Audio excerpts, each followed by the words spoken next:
This is Geometry, Lesson 3.8, Slopes of Parallel and Perpendicular Lines. The objective for today is that you be able to relate slope to parallel and perpendicular lines. So let's dive in. It says we can determine whether two lines are parallel or perpendicular by just comparing the slopes of the two lines.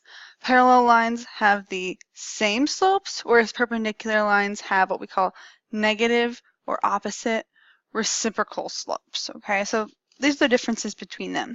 We're going to start today with parallel lines in this first video, and then there'll be a second video for perpendicular lines.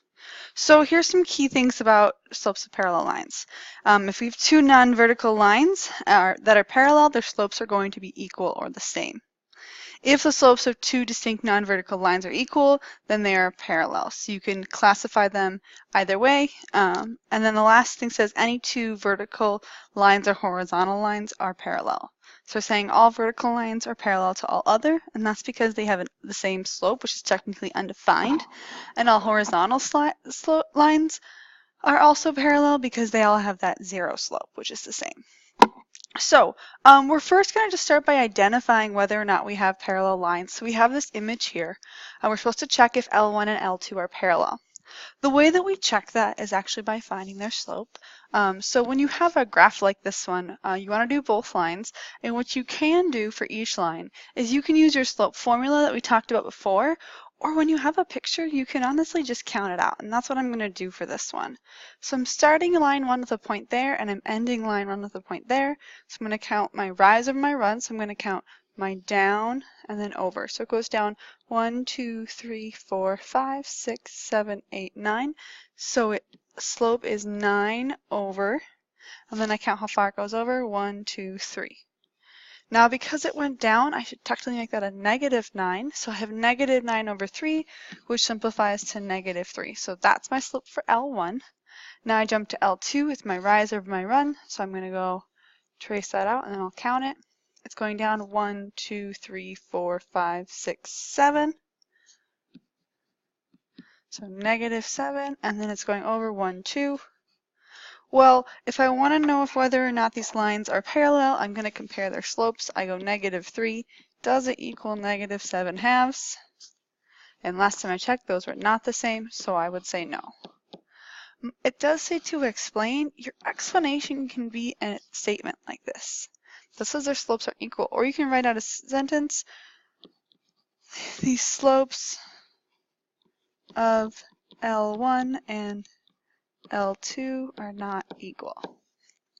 And that works as well. On this next one, they're going to ask us to get the slopes as well, but this time we don't have a graph, so we can't just count them out. On this one, what we need to use is our slope formula, so in case you don't remember that, I'm going to write it right here. We used that in lesson 3.7 just the other day. So there's your slope formula. I'm going to have you guys pause the video and try to get your slopes on your own and then compare them with mine. So you can see my two slopes up there. On the top one, you can see I have, I didn't copy it down, -1/3. And on the bottom one, I ended up with 1/3. And these are not the same things, so I would say no, they're not parallel.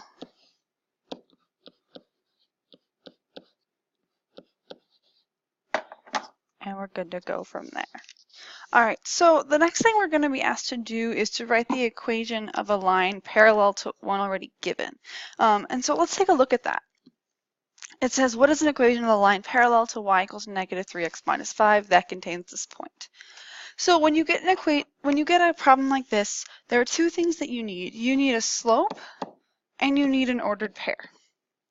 Okay, our line is going to contain -1/8, so that's my point. I like to write that down just to keep things clear.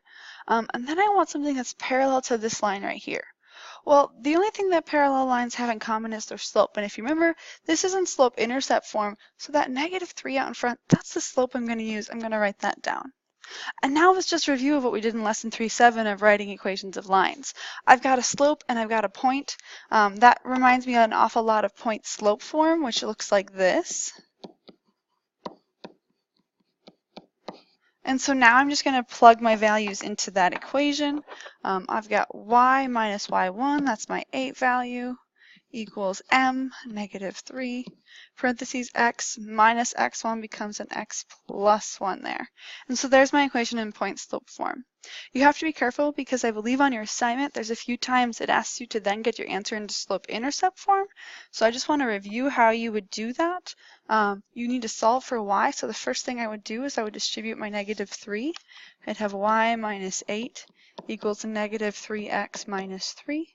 Then I would bring my 8 over to the other side, and I'd have y equals negative 3x plus 5. And then here in green is if you wanted it in point slope form. Here at the bottom in black is if I wanted it in slope intercept form. All right, I'm going to have you guys try this next one. It says, what is the equation of the line parallel to y equals negative x minus 7 that contains the point? So you're going to pause the video and try to get this one into point slope form.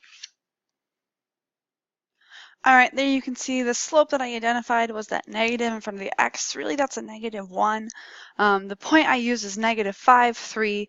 I got my formula, my line into point slope form there in blue, and it became y minus 3 equals negative 1 times the quantity x plus 5. Then you could turn it into slope intercept form by solving for y, and you should get y equals negative x minus 2.